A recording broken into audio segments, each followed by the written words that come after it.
Thank you very much, everybody. So this is a big, big day, a beautiful day, potentially one of the great days ever in civilization.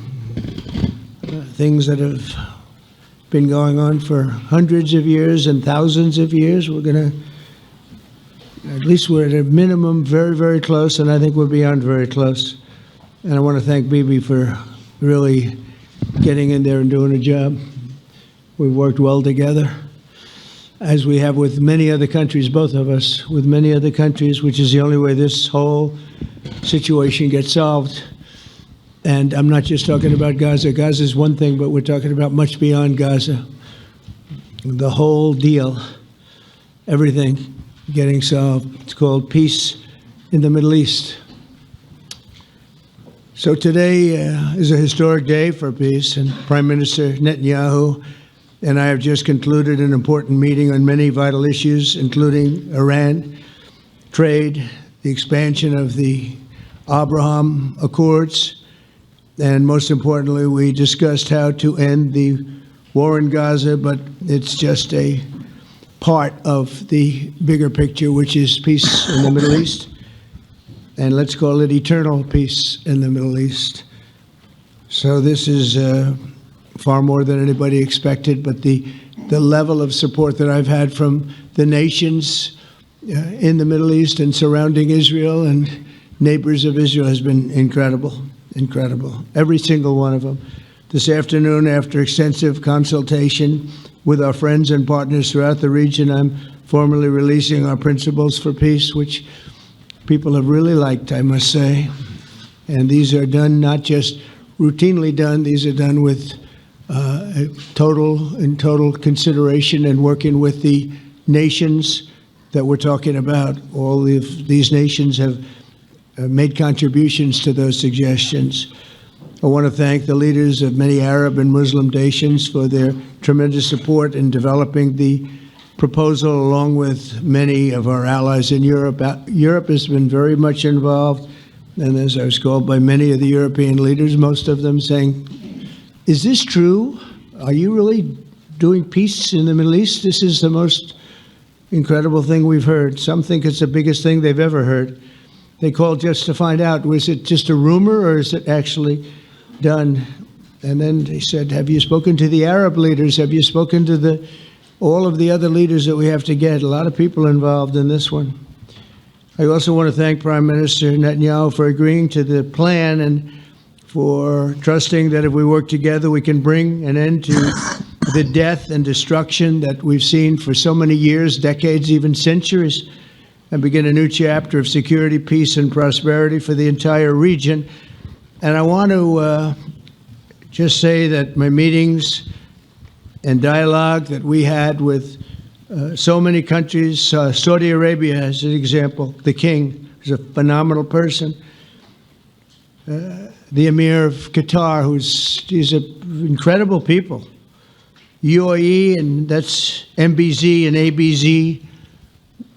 We're totally involved. These are the people that we've been dealing with and who've been actually very much involved in this negotiation, giving us ideas, things they can live with, things they can't live with. Pretty complex. I mean, after 2,000, 3,000 years, whatever it is, I guess it's got to be a little complex, or it would have been done a long time ago. The King of Jordan was with us, as you know, in the United Nations. The President of Turkey, President Erdogan, is a friend of mine, a strong man, but a good man. President of Indonesia, somebody who's an amazing leader,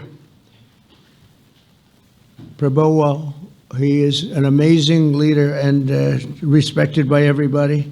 He was in the room with us. We were together with most of these people that I'm mentioning. Others were by phone or the next day. The Prime Minister and the Field Marshal of Pakistan, they were with us right from the beginning. Incredible. In fact, they just put out a statement that they fully believe in this pact. It just came out just as I was walking around. They said, sir, you have a big notice from the Prime Minister of Pakistan and from the Field Marshal that they back this 100%. President El-Sisi of Egypt, who's terrific. And these are people I've gotten to know over the years. I mean, I would say it started around 2015 and then went into 2016 when the presidency officially began. But I've known him actually for a long time, and there are many cases really great men. I can't say in all cases, but I will tell you in many cases they're great men and some great women too. They tend to be mostly men, however, I will say that. But if accepted by Hamas, this proposal calls for the release of all remaining hostages immediately, but in no case more than 72 hours. So the hostages are coming back, and I hate even saying this from the standpoint, doesn't sound right, but it is so important to the parents. The bodies of the young men, I believe in almost all cases, the young men are coming back immediately. I met with parents. The parents felt as strongly about getting the body of their dead boy back as they did as though the boy were alive and well. It's so important to them. And it means the immediate end to the war itself, not just Gaza. It's the war itself. Under the plan, Arab and Muslim countries have committed, and in writing in many cases, but I actually would take their word for it. The people I mentioned, I'd take their word for it, to demilitarize Gaza, and that's quickly. Decommission the military capabilities of Hamas and all other terror organizations. Do that immediately. And we're relying on the countries that I named and others to deal with Hamas. And I'm hearing that Hamas wants to get this done too, and that's a good thing. And destroy all terror infrastructure, including the tunnels, weapons of production facilities. They have a lot of production facilities that we're destroying. They'll also help train local police forces in the areas that we're discussing right now, in particular in and around Gaza, working with the new transitional authority in Gaza. All parties will agree on a timeline for Israeli forces to withdraw in phases. They'll be withdrawing in phases.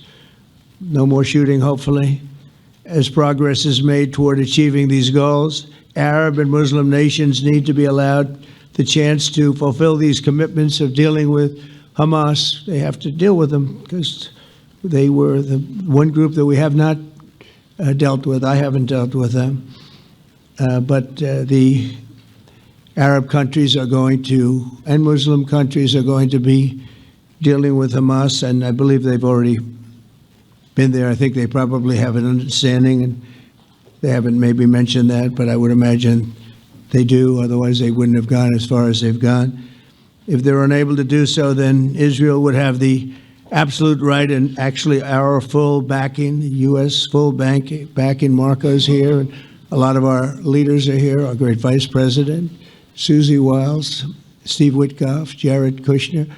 They've been so involved in this process. I don't think anybody else could have done it or even come close. But it's we're right there. We're right there. First time in thousands of years, I think you can probably say, if you really look into it, if you study back, if you're a scholar, you would say thousands of years. Israel will have my full backing to finish the job of destroying the threat of Hamas. But I hope that we're going to have a deal for peace. And if Hamas rejects the deal, which is always possible, they're the only one left. Everyone else has accepted it. But I have a feeling that we're going to have a positive answer. But if not, as you know, Bibi, you'd have our full backing to do what you would have to do. Everyone understands that the ultimate result must be the elimination of any danger posed in the region, and that danger is caused by Hamas. The tyranny of terror has to end, and this is, again, something that we're looking for. This is eternity. This is for forever. To ensure the success of this effort, my plan calls for the creation of a new international oversight body, the Board of Peace, we call it, the Board of Peace, sort of a beautiful name, the Board of Peace, which will be headed, not at my request, believe me, I'm very busy, but we have to make sure this works. The leaders of the Arab world and Israel and everybody involved asked me to do this, so it would be headed by a gentleman known as President Donald J. Trump of the United States. That's what I want, is some extra work to do, but it's so important that I'm willing to do it, and we'll do it right, and we're going to put leaders from other countries on, and leaders that are very distinguished leaders, and we'll have a board, and one of the people that wants to be on the board is the UK former Prime Minister, Tony Blair, good man, very good man, and some others, and they'll be named over the next few days, and it'll be quite the board. Working, everybody wants to be on it now. I don't know if that had anything to do. They named me and everybody else wanted to be on it. I guess they figure, well, he's a soft touch. He'll be easy to deal with. Working with the World Bank and others, it will be responsible for recruiting and training a new government that will be made up of Palestinians along with highly qualified experts from all around the world. Hamas and other terrorist factions will play no role in the board, but they'll play no role in the governance of Gaza at all, directly or indirectly. As you know, thousands of Hamas leaders have been killed and soldiers have been killed. And we can never forget October 7th, but thousands have paid the price for that. And now it's time to get our hostages back and get back to trying to build something that's really great and very important. In our meeting today, Prime Minister Netanyahu was very clear about his opposition to a Palestinian state. And he continuously mentions October 7th, and I understand that. Most people do. And I understand and respect his position on many things, but what he's doing today is so good for Israel. I notice that they have large crowds gathering in Israel all the time, and they have my name up. They like me for whatever reason, maybe I don't know, but they do like me. But they say two things: please get the hostages back, and please end the war.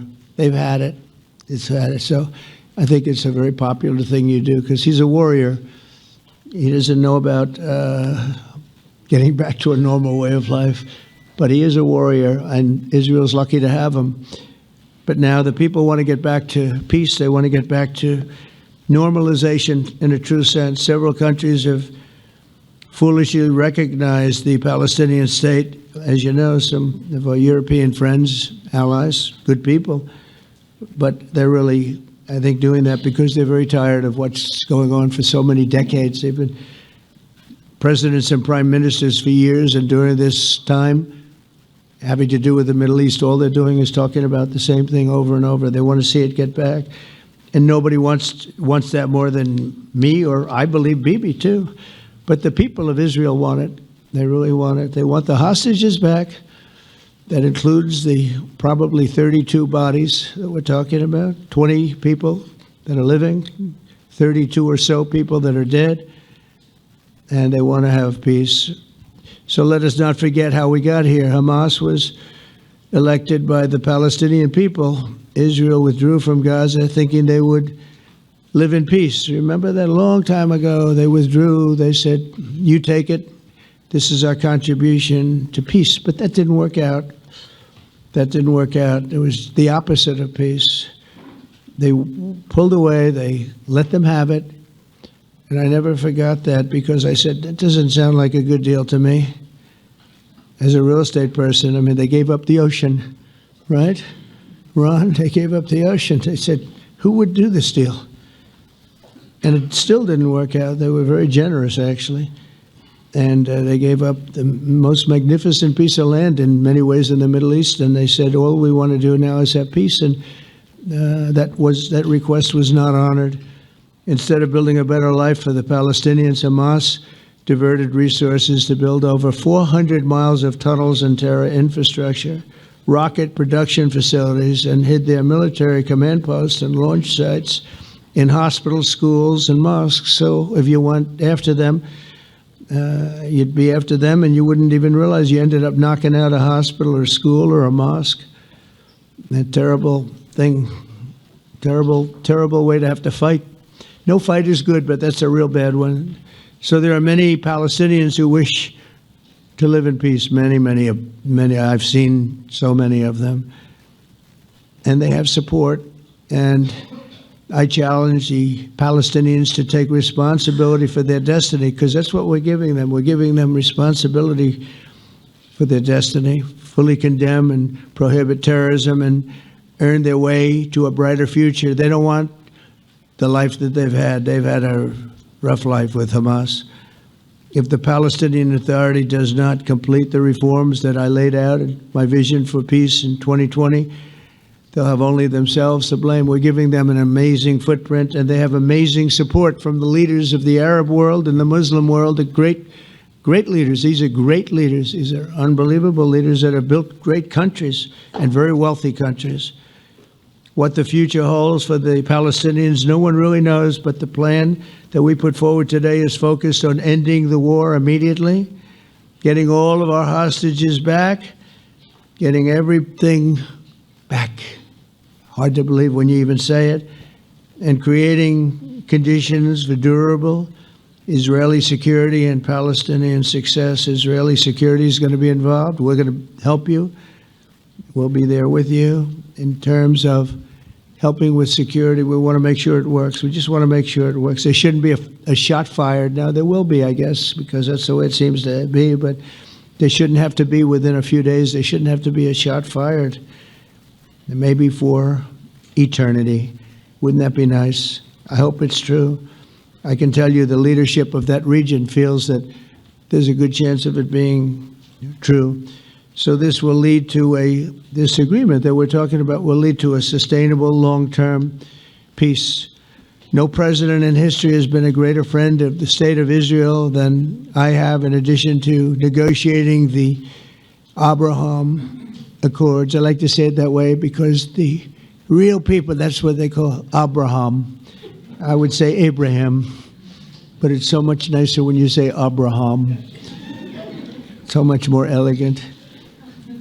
But the Abraham Accords, they're amazing. Jared, you did that along with your group of geniuses, and nobody thought that could be done. We have 4 countries, and Sleepy Joe Biden didn't do a thing. He didn't even know what the hell they were. He should have had them filled up. But I think this will also lead to packing them. And who knows, maybe even Iran can get in there. I hope, we hope we're going to be able to get along with Iran. I think they're going to be open to it. I really believe that. But they could be a member. I long ago said, I'll bet you at some point Iran will be a member of the Accords. And little did I realize it was going to take this turn. That was some turn we did with the B-2s. But I think they might very well be there because it's a great thing for them economically. I recognize the eternal capital of Israel. I opened the American embassy in Jerusalem. That was something that everyone said would never be done, could never be done. Virtually every president for many, many years, for decades, would campaign on making Jerusalem the capital of Israel. They campaigned on it over and over. Is that right, Steve? Is that right?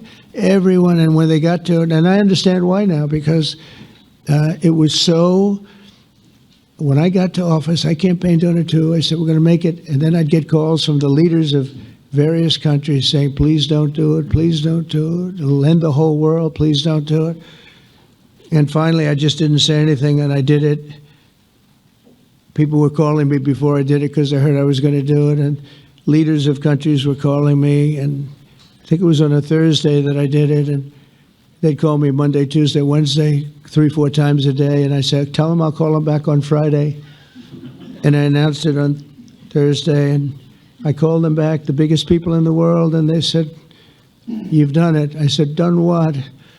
You've made the capital of Israel, Jerusalem. And we wanted to talk yet. I wish you called me a little sooner. Maybe I could have done something about So that was a lot easier than getting into an argument, because I knew what they were calling about. And you know what? It turned out to be amazing. Everybody thought it was going to lead to the end of the world, right? The end of the world, Ron, that's what they said. It didn't lead to anything. It just led to something that I promised, and something that was very, very popular for Jewish people and a lot of other people, too. I recognize Israeli sovereignty over the Golan Heights, and I cut taxpayer funding to the corrupt United Nations Relief and Works Agency. And United Nations was interesting because, as you know, a few days ago they introduced me. Ladies and gentlemen, the President of the United States. I'm looking at my teleprompter, and the thing was dead, stone cold, dead. The thing's up here. I have a long, beautiful speech to make. I'm back 30 feet back, and I'm saying, they're introducing me. There's nothing on my teleprompter. So, but I made a speech. I actually got good marks. You think Biden could have done that? I don't think so. I don't think he could have done that. I don't think too many people could have done it. But actually, it was actually more of a speech from my heart, if you want to know the truth. I think it was maybe better in certain ways because it was from the heart. It has to be from the heart. Otherwise, you're in big trouble. But I cut taxpayer funding for that very corrupt United Nations Relief and Works Agency, and nobody thought that would be done, and withdrew from the horrible Iran nuclear deal that was imposed upon Israel by Barack Hussein Obama and Biden. And I don't think Biden knew anything about it, though. I don't think he knows anything about it now, actually, if you ask him. He'd say, what is that? And we obliterated Iran's nuclear enrichment capacity, making it impossible for them to have a nuclear weapon, which they would have had probably in about 2 months from that. But I've never asked Israel to compromise its security, but we had big, strong talk. Nobody's been better to Israel. No president's been better to Israel than Donald Trump. But we had a long, strong talk, Bibi and I, and he understands it's time. It's time. History has shown, and the people of Israel want it. And the people of the Middle East want it. The people of enemies of Israel want it, but they don't have really too many enemies right now. And you know what? Many countries have gained great respect for Israel, for the way they fight, for the job they do, including me. I had respect anyway, but they gained respect.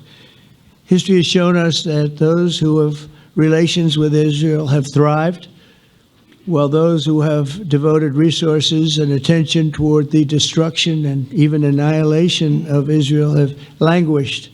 They haven't done well. Israel is not going anywhere. They're going to coexist with other people and countries in the region, from Syria to Lebanon to Saudi Arabia. The promise of a new Middle East is so clearly within our reach. This is the closest we've ever come to real peace, not fake peace, not political fool's peace. If we can get this difficult problem solved, the opportunities for all within that vast region of this world, it's a vast region, it's unlimited. The Abraham Accords show that all countries are better off when they communicate and work together and embrace new opportunities. I hope Jared and Steve and Susie and Marco and JD, we have great people. I hope you guys are going to work very hard to get these other countries in, because now they have no excuse. There's no longer an excuse. They were somewhere hesitant. And I tell you, the 4 countries that went in, I give them tremendous credit, and it's worked out incredibly well for them.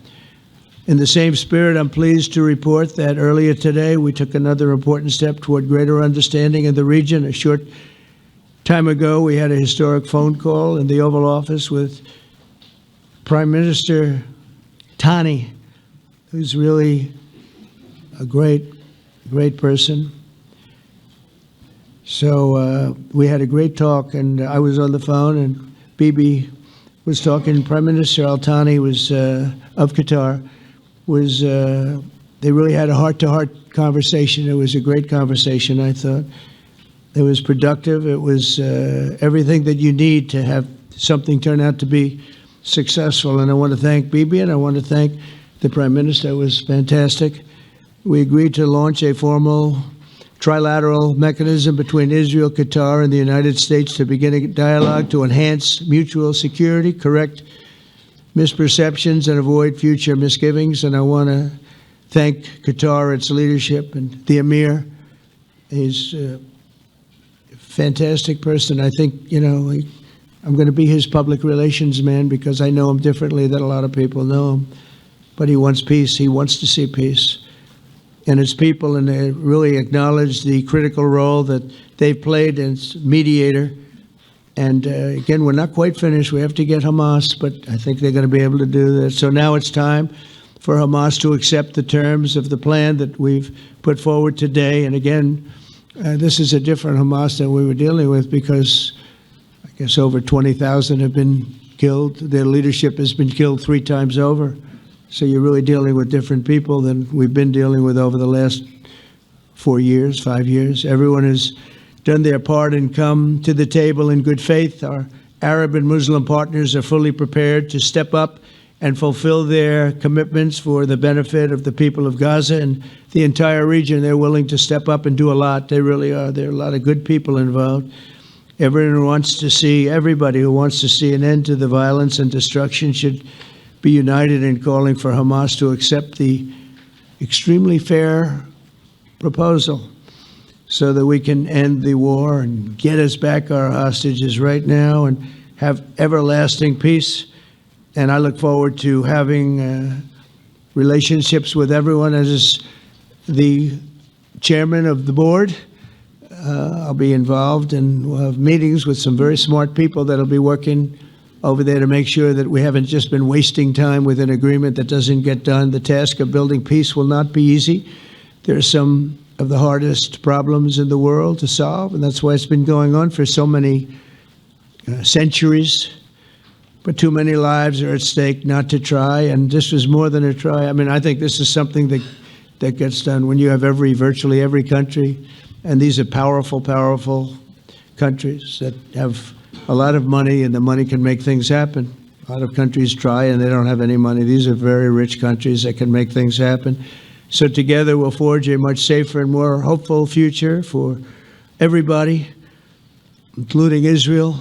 And I want to thank Prime Minister Netanyahu for his partnership. And I want to thank all of the leaders, the kings and the emirs and the presidents and prime ministers, people I mentioned.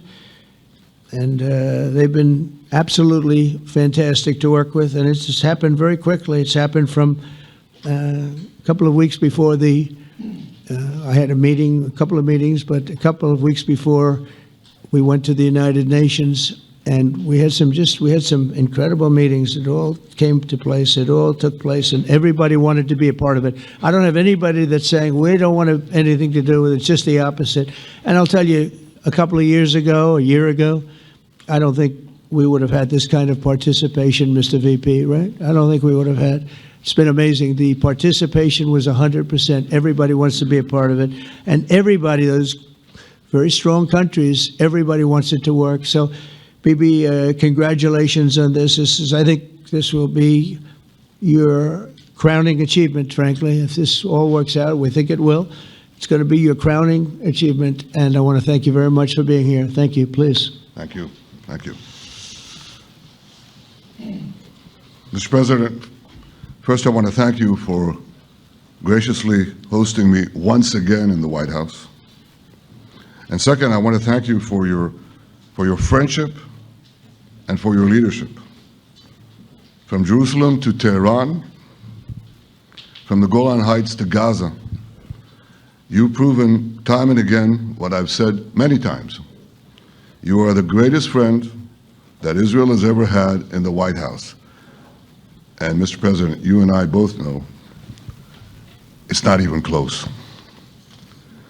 While you focus at home on making America great again, your leadership abroad is changing the world for the better, ending wars and advancing peace. I believe that today we're taking a critical step towards both ending the war in Gaza and setting the stage for dramatically advancing peace in the Middle East, and I think beyond the Middle East. in very important Muslim countries. I support your plan to end the war in Gaza, which achieves our war aims. It will bring back to Israel all our hostages, dismantle Hamas's military capabilities, end its political rule, and ensure that Gaza never again poses a threat to Israel. We would not have achieved this turning point without the courage and sacrifice of our incredibly brave soldiers. They fight like lions to defend the people of Israel, and they serve on the front line in the war between civilization and barbarism. Mr. President, when our two countries stand shoulder to shoulder, we achieve the impossible. Just a few months ago, in Operation Rising Lion and Operation Midnight Hammer, we struck a decisive blow against Iran's nuclear and ballistic missile program. Your bold decision to send those B-2s made the region safer and the world safer. Now, under your leadership, we're taking the next step to win the war and expand the peace. Your plan is consistent with the 5 principles my government set for the end of the war and the day after Hamas. Everybody asks, what is your plan for the day after Hamas? Here's our plan. Passed it in the cabinet. All our hostages, both those who are alive and those who died, all of them will return home immediately. Hamas will be disarmed. Gaza will be demilitarized. Israel will retain security responsibility, including a security perimeter for the foreseeable future. And lastly, Gaza will have a peaceful civilian administration that is run neither by Hamas nor by the Palestinian Authority. If Hamas agrees to your plan, Mr. President, the first step will be a modest withdrawal, followed by the release of all our hostages within 72 hours. The next step will be the establishment of an international body charged with fully disarming Hamas and demilitarizing Gaza. I appreciate your willingness to lead the body, Mr. President. I really appreciate it because you have a lot of things to do, and this is important. And it reflects the confidence that this will give everyone, that things will be followed up on all the commitments made. The fact that you're taking this on, I think, helps a lot to make sure that everything flows in the direction that we want. Now, if this international body succeeds, we will have permanently ended the war. Israel will conduct further withdrawals linked to the extent of disarmament and demilitarization, but will remain in the security perimeter for the foreseeable future. I think we should understand that we're giving everybody a chance to have this done peacefully, something that will achieve all our war objectives without any further bloodshed. But if Hamas rejects your plan, Mr. President, or if they supposedly accept it and then basically do everything to counter it, then Israel will finish the job by itself. This can be done the easy way, or it can be done the hard way, but it will be done. We prefer the easy way, but it has to be done. All these goals must be achieved because we didn't fight this horrible fight, sacrifice the finest of our young men to have Hamas stay in Gaza and threaten us again and again and again with these horrific massacres. Mr. President, I was encouraged by your clear statement at the UN against the recognition of a Palestinian state. That would be an outcome that, after October 7th, would reward terrorism, undermine security, and endanger Israel's very existence. As for the Palestinian Authority, I appreciate your firm position that the PA could have no role whatsoever in Gaza without undergoing a radical and genuine transformation. In your 2020 peace plan, which you mentioned just now, you made clear what that transformation requires. It's not lip service. It's not checking a box. It's a fundamental, genuine, and enduring transformation. And that means ending pay to slay, changing the poisonous textbooks that teach hatred to Jews, to Palestinian children, stopping incitement in the media, ending lawfare against Israel at the ICC, the ICJ, recognizing the Jewish state, and many, many other reforms. It won't come as a surprise to you that the vast majority of Israelis have no faith that the PA Leopard will change its spots. But rather than wait for this miraculous transformation, your plan provides a practical and realistic path forward for Gaza in the coming years, in which Gaza will be administered neither by Hamas nor the Palestinian Authority, but by those committed to a genuine peace with Israel. I think this can be not only a new beginning for Gaza, I think it can be a new beginning for the entire region. Under your leadership, we can re-energize, I've got to contribute my own, we can re-energize the Abraham Accords. That's what it's called in the original Hebrew, Abraham. Abraham is fine, Abraham, however you want to call it. Under your leadership, Mr. President, we can re-energize the Abraham Accords that we forged 5 years ago. We can expand them to many more Arab and Muslim nations that choose moderation over extremism. I think there's an opportunity here. It's not going to be easy, it's tough going, but I think if we succeed, you're absolutely right. We're going to open possibilities that nobody even dreamed of. But I think we dream of them. As you've told me, Mr. President, and you've told the world many, many times, you said, remember October 7th. Remember October 7th. And we do. We will never forget the horrors of October 7th, and we will do whatever is necessary to make sure they don't happen again. Since October 7th, Israel's enemies have learned a hard truth. Those who attack us pay a heavy price, but those who partner with us advance progress and security for their peoples. President Trump just said it, it's also in the Bible. It says, those who will bless you will be blessed, and those who will curse you will be cursed. And that's actually what is happening. We want the blessings. I think we've done a lot in the past 2 years to end the curse. We're not finished, but we've done a lot. And we've done a lot together to end the curse. I want to thank your entire team for their efforts to get to this point. I especially want to thank Steve Witkoff and Jared Kushner for their indefatigable work to bring Israel and Arab states in the region closer together. I am deeply grateful to both of them for their work. We had a phone call today just to make it clear. I said to the Prime Minister of Qatar, Israel was targeting terrorists, wasn't targeting Qatar. And of course, we regretted the loss of the Qatari citizen. It wasn't our target. And I very much appreciate President Trump's proposal to have a trilateral body, the United States, Israel, and Qatar, to work out respective grievances. There are quite a few. But if we could try to mitigate them or put it on a different footing, I think that'll be good for everyone.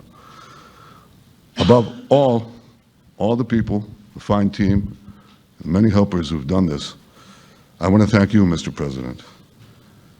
History has already shown that under your leadership, Israel and America can change the face of the Middle East.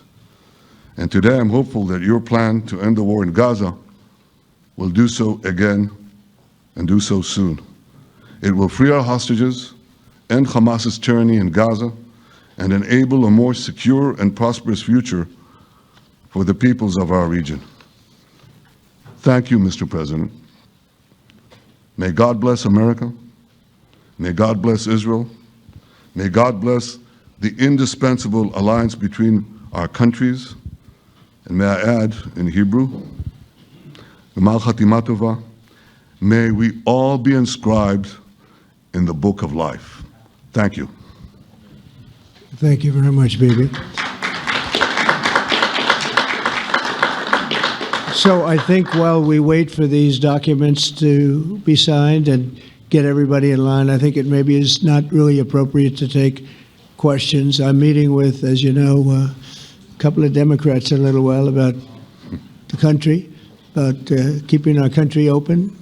They're going to have to do some things because their ideas are not very good ones. They're very bad for our country. So we'll see how that works out. But this is something that was really historic today. This was something that was amazing. I think, Bibi, I mean, depending on you, I think while we're waiting for signatures and waiting for approvals from a lot of different countries that are involved in this, we probably shouldn't take questions? Or would you like to take a question or two from perhaps a friendly Israeli reporter, if there's such a thing? That's a very, very tough proposition. But I would think, Mr. President, that I would go by your instinct that this is, we'll have enough time for questions. Let's settle the issue first, I think. Thank you very much, everybody. Thank you.